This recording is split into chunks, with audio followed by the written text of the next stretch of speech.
Ça tourne? Top. Bonjour les amis, alors on se retrouve aujourd'hui pour le 3e épisode de l'émission Bienvenue sur mon siège, mais nous ne sommes pas au bon endroit ici.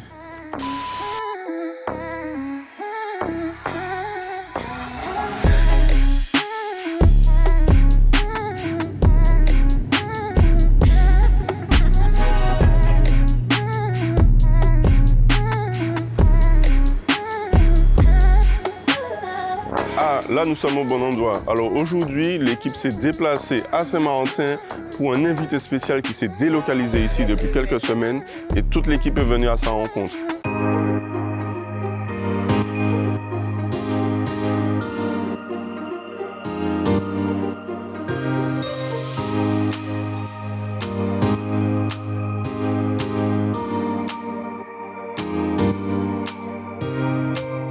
Salut Fredo. Salut mon Jackie. Tu vas bien? Ça va? Tranquillement. Tu as bien voyagé? Ça a été, comme d'habitude, très rapide.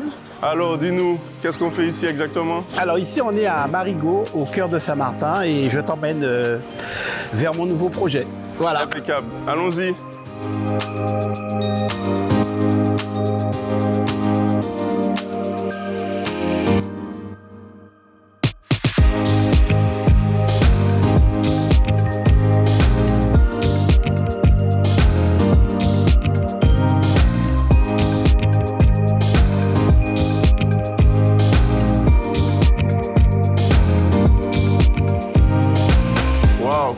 C'est magnifique. Jackie, prends ton temps. On n'est pas dans les nuages, on est dans les nuages ici ou quoi? On y est là, tu vois. On y est. C'est le carrousel. N'en dis pas trop, on garde dans un le peu. nouveau projet. Ouais, mais on en garde un petit peu pour bienvenue sur mon siège. Absolument. C'est ça? Rendez-vous tout de suite.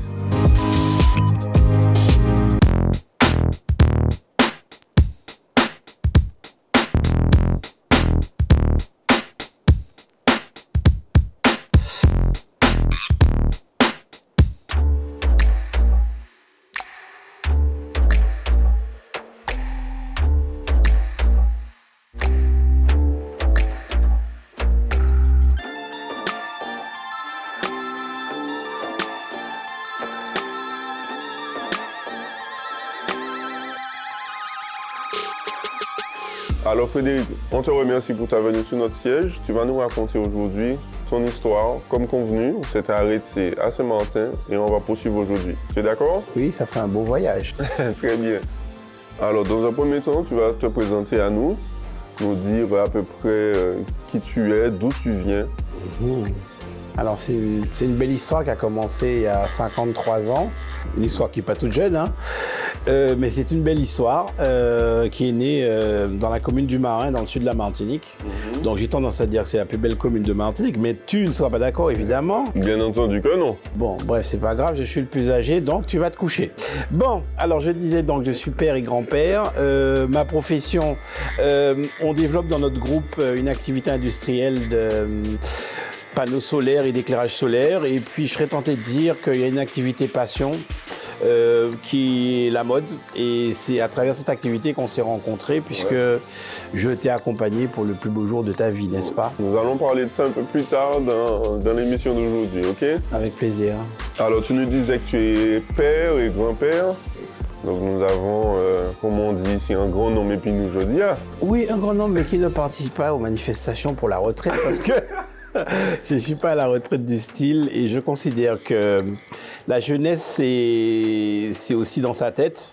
Et dans tout ce que je fais, j'essaye d'être frais, quoi, comme on dit, quoi. Voilà. Alors, comme pour chaque épisode, tu vas nous raconter un petit peu ton enfance, ton adolescence. Bon, tu es quelqu'un du Marin, c'est ça. Mais j'aimerais que tu nous en dises plus sur ton enfance, tout simplement, ok? D'où tu viens? D'accord, c'est un itinéraire d'un enfant gâté, je pense, puisque j'ai été élevé par mes grands-parents. Parce que mes parents étaient partis, à l'époque, on appelait ça les congés administratifs. Et ça durait 1 an. Et comme je ne pouvais pas prendre l'avion, parce qu'à l'époque, il y avait un avion qui s'appelle une Caravelle, et les enfants en bas âge ne pouvaient pas monter dans cet avion parce qu'il y avait des problèmes de pressurisation. Et donc, je suis resté chez mon grand-père. Et quand mes parents sont revenus, eh bien, je suis resté à nouveau chez mon grand-père parce que j'y étais habitué, mais parce que je ne les connaissais pas finalement. Donc mon enfance a été bercée par le bord de mer, ce qu'on appelle le bord de mer au marin, où je m'amusais avec mes amis à prendre, comme on dit à l'époque, des lechettes pissuiles. C'est-à-dire, pour ceux qui ne connaissent pas, c'est-à-dire un plongeon kamikaze, voilà. Et puis les jeux sur plage, une enfance extraordinaire. Donc, tu as vécu avec tes grands-parents? J'ai vécu avec mes grands-parents qui m'ont donné une éducation à l'ancienne, mais extrêmement gâtée, parce que j'étais gâté des deux côtés. Mes parents qui habitaient en France et qui m'envoyaient plein de jouets, et mes grands-parents qui s'occupaient de moi merveilleusement bien, quoi. Voilà. Ok. Alors j'aimerais rebondir sur le fait que tes parents soient partis, tout simplement. Est-ce que au final tu t'es senti délaissé? Est-ce que ça t'a fait quelque chose, ou est-ce que bon, tu avais déjà assez de maturité pour comprendre que bon, c'est la vie et il faut se charger de son enfant quoi qu'il en soit, quoi, ou qu'il soit? Alors écoute, je vais peut-être décevoir les téléspectateurs, mais j'ai pas eu ce traumatisme en fait. J'ai pas eu de traumatisme parce que mes grands-parents c'était mes parents et mes parents sont toujours restés mes parents. Donc et vu que j'étais extrêmement gâté, très honnêtement, j'ai pas eu de traumatisme en fait. Donc tu es un grand bébé gâté quoi. Pourri même. À 53 ans, toujours. Toujours, parce que j'ai une épouse formidable et des enfants extraordinaires. Voilà. Ok. Et une vie que j'ai choisie, on en parlera plus tard probablement.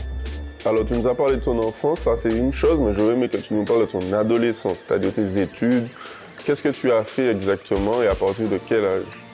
Ah bah écoute, j'étais un enfant brillant, et puisque mon grand-père me disait qu'il faut toujours arroser le jardin de son esprit si tu veux que des idées y poussent. Donc j'avais déjà à l'idée que je devais partir puisque j'allais ce qu'on appelait les Grucea, et je regardais l'horizon et je me disais ouais, l'avenir c'est là-bas. Donc quand il a fallu partir pour la métropole comme on disait à l'époque, ça n'a pas été une fracture pour moi, c'était dans la continuité de l'accomplissement de ma vie, donc j'avais pas de problème là-dessus. Il n'y avait pas le choix, comme on disait. On n'avait pas le choix, mais on avait quand même un choix. Parce qu'à l'époque, quand on allait en France, on était dans un sas. Puisque moi, je ne suis pas allé dans un crous ni autre, je suis allé chez des amis à mes parents qui m'ont gardé pendant toute ma scolarité jusqu'à ce que j'ai un peu plus de maturité pour avoir mon appartement. Voilà. Alors aujourd'hui, c'est pas forcément le cas pour les familles, c'est pas évident parce que... Mais c'est toujours le cas à notre époque, hein, parce que j'ai des copains, enfin, à l'époque où j'étais encore en études, voilà, c'était ça, les gens partaient en France, ils n'avaient pas le choix, il n'y a pas assez d'infrastructures en Martinique, donc bon, ils sont poussés à aller faire les études ailleurs. Comme toi-même, voilà, il y a 40 ans de ça, c'est ça? Non, quand même pas 40 ans, Jackie. Je suis quand même pas à l'aube de la retraite. Non, mais l'idée, il fallait vraiment que je sois... pour moi, c'était une nouvelle étape dans ma vie, donc pour moi, il n'y avait pas de rupture. Et quand je suis arrivé à Paris, je suis arrivé dans une très grande école, qui s'appelle l'École supérieure des travaux publics. Dans un quartier très huppé, qui est le 5e arrondissement. Donc tu t'imagines, je passe du Marin au 5e arrondissement de Paris avec toute l'élite française, donc on était quand même un groupe de Domiens. Mais on était vraiment minoritaire, donc arrivé là-bas, il fallait s'imposer, et c'est comme ça que je suis devenu le président du bloc. Voilà. Le bloc, c'est le président de l'école, en fait. Ah d'accord, c'est pas le bloc... Non, okay. non, ouais, pas le bloc. J'ai mal compris. Non, on n'est pas dans le bloc... Sur le kiosque, quoi. Non, on n'est pas sur le kiosque, donc il fallait prendre position. Et c'est là que naît un peu ma maturité, parce que je comprends que pour exister...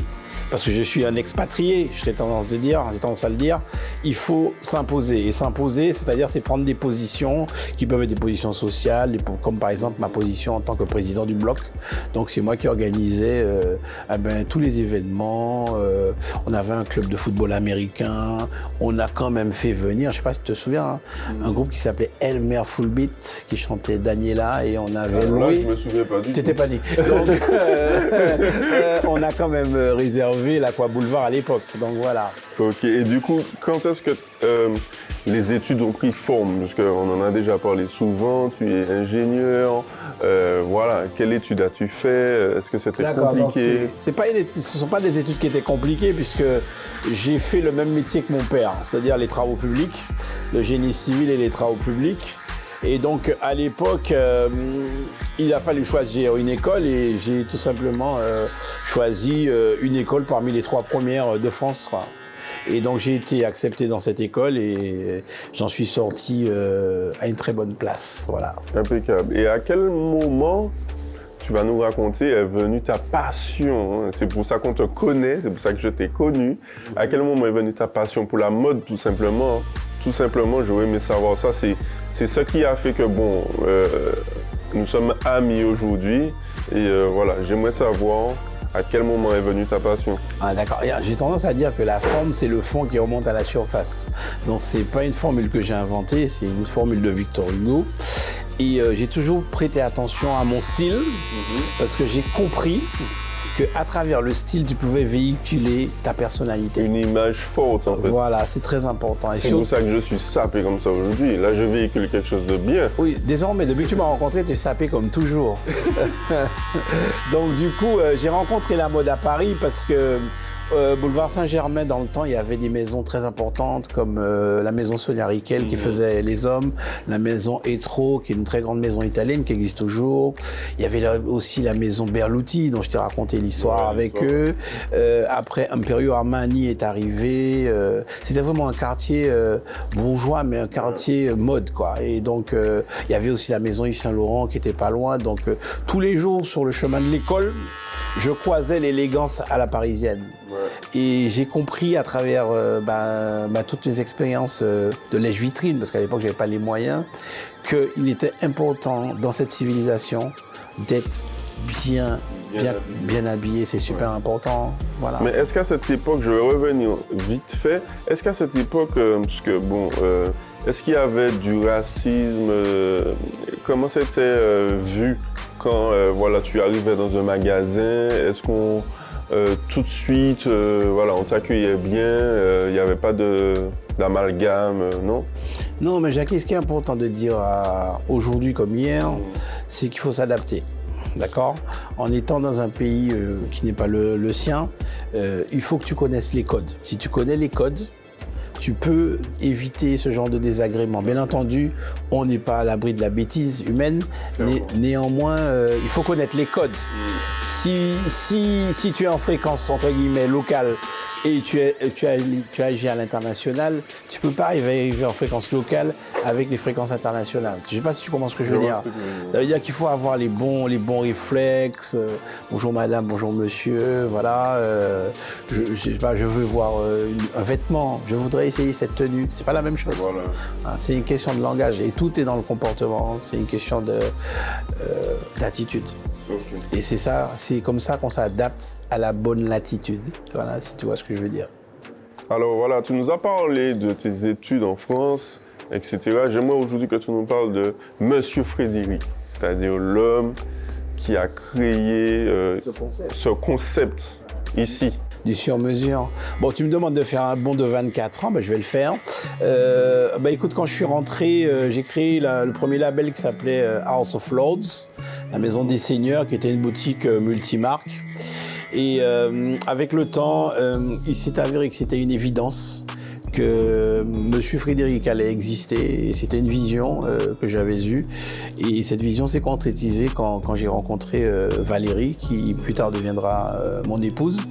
Et je considère qu'aujourd'hui, le concept Monsieur Frédéric était quasiment un ministère qui m'était dédié pour accompagner tous ceux qui décidaient de rejoindre ce sacrement qui est le mariage, quoi. Donc on peut dire que tu es rentré dans ta destinée quand tu as connu ton épouse aujourd'hui. Voilà, donc c'était une évidence, c'était ta destinée. Et voilà, tu as créé le concept du sur-mesure, habillé des mariés, voilà. C'est-à-dire que j'ai évoqué cette vision à celle qui allait être ma future épouse. Et à ce moment-là, elle m'a expliqué bibliquement ce que ça voulait dire le mariage, en fait. Et j'ai compris que j'avais un rôle à jouer à travers toutes ces démarches, tous ces cheminements que ces jeunes et moins jeunes empruntaient. Et c'est comme ça qu'est né le concept Monsieur Frédéric, une boutique sur mesure, pour toutes les bourses d'ailleurs. C'est ça qui est important, que ce soit pas quelque chose d'élitiste, mais voilà, ça soit pas une boutique où tu passes acheter voilà t-shirt, machin. Non, quand tu l'as vécu, tu l'as vu, hein. Ouais. Déjà on arrive, on est en rendez-vous déjà, et puis on apprend à se connaître, et à partir du moment où on apprend à se connaître, je peux peut-être déjà orienter les choses, parce voilà, que sinon... mais j'ai vécu l'expérience chez toi, et c'était totalement immersif où voilà, on a pris mes mesures, j'ai trouvé la couleur que je voulais, on a fabriqué le costume, retouche couturière, franchement c'était incroyable, j'ai vécu une expérience incroyable, je te remercie pour ça. Et voilà quoi, tu vas nous raconter par la suite pourquoi la boutique a été... Ah, tu veux parler du déménagement? Mais bien sûr, on va parler de Saint-Martin. Du déménagement, Saint-Martin, c'est une histoire, une rencontre avec un peuple, un pays, un territoire multiculturel, quelque chose qui est un petit New York en fait. Si tu regardes sur le plan linguistique, il y a 152 nationalités à Saint-Martin. D'accord. Ouais, okay. C'est impressionnant. Tu dis 152, c'est pas possible.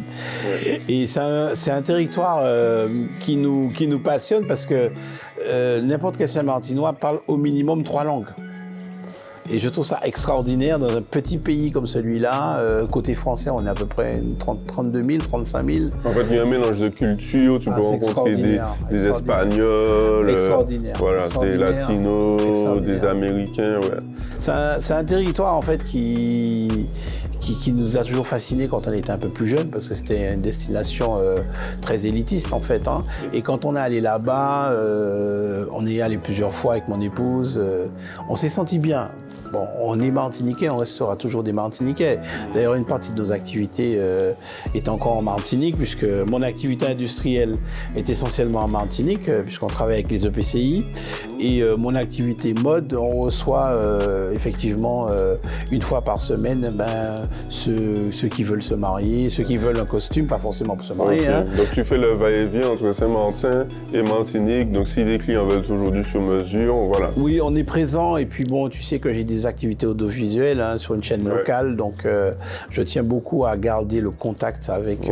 Garder ton image présente sur la Martinique, quoi. Je suis au service des Martiniquais, et je t'ai dit au début, quand j'ai eu cette vision qui a été confortée par l'enseignement biblique de mon épouse, je considère que c'est mon ministère, voilà. Qu'est-ce que ça représente pour toi aujourd'hui? Le ministère, c'est un mot fort. Donc voilà, j'aurais aimé savoir qu'est-ce que ça représente pour toi aujourd'hui, de quoi tu parles exactement? En fait, avant de comprendre que c'est un ministère, il a fallu tout l'enseignement biblique avec mon épouse Valérie. Et je serais tenté de dire que le ministère et Valérie, c'est lié en fait. Et parce qu'il a fallu repartir pratiquement de zéro. Parce que quand tu as passé, je dirais, les 4/5e, même plus de ta vie, dans ce qu'on appelle aujourd'hui la religiosité, il est difficile de s'inscrire dans une démarche de foi, en fait, et d'alliance avec Jésus, quoi. Et c'est à travers l'enseignement elle a fait preuve d'une grande patience, parce que il a fallu, pour construire, il faut déconstruire. C'est comme quand tu fais un bâtiment qui est existant, tu dis ouais, mais je vais partir de la base et puis je vais essayer de l'améliorer. Sauf que là, il fallait tout déconstruire et tout reconstruire. Et c'est pour ça que la notion de ministère m'est apparue, parce que jusqu'à maintenant, on regarde le mariage comme... souvent, on regardait ça comme un moment de fête, en fait. Mais pour moi, c'est le moment le plus important dans la vie d'un homme et d'une femme. Écoute, c'est la première chose, que l'union entre un homme et une femme, c'est une des premières créations de Dieu, je serais tenté de dire. S'il a mis un, il n'a pas mis un sans l'autre. Voilà. Et j'ai eu des moments assez difficiles sur le plan médical.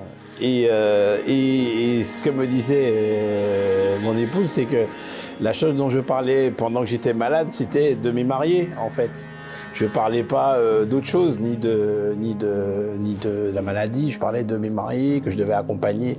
Et c'est là que j'ai compris. J'ai demandé au Seigneur de me permettre d'être en bonne santé pour continuer à accompagner ces jeunes qui m'avaient confié le plus beau jour de leur vie. Et voilà, et le Seigneur a répondu à mon appel. Donc, Pour répondre vraiment à ta question, le ministère et l'enseignement biblique sont liés et la présence de Valérie à mes côtés a été déterminante, quoi. Et c'est elle qui t'a poussé aujourd'hui à t'être baptisé? Oui, je suis baptisé, ça va surprendre beaucoup de gens. Donc, je suis, je ne sais pas si je peux le dire, hein, je suis un membre du CRC international et je suis les enseignements des pasteurs David et Jocelyne Goma. Et j'avoue que je suis dans une démarche où j'apprends au quotidien parce que tout est dit dans le livre.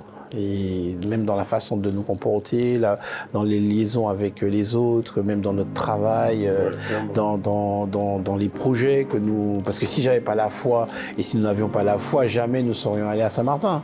C'est-à-dire que nous sommes passés là, on a dit oui, on va s'implanter là, et on l'a fait.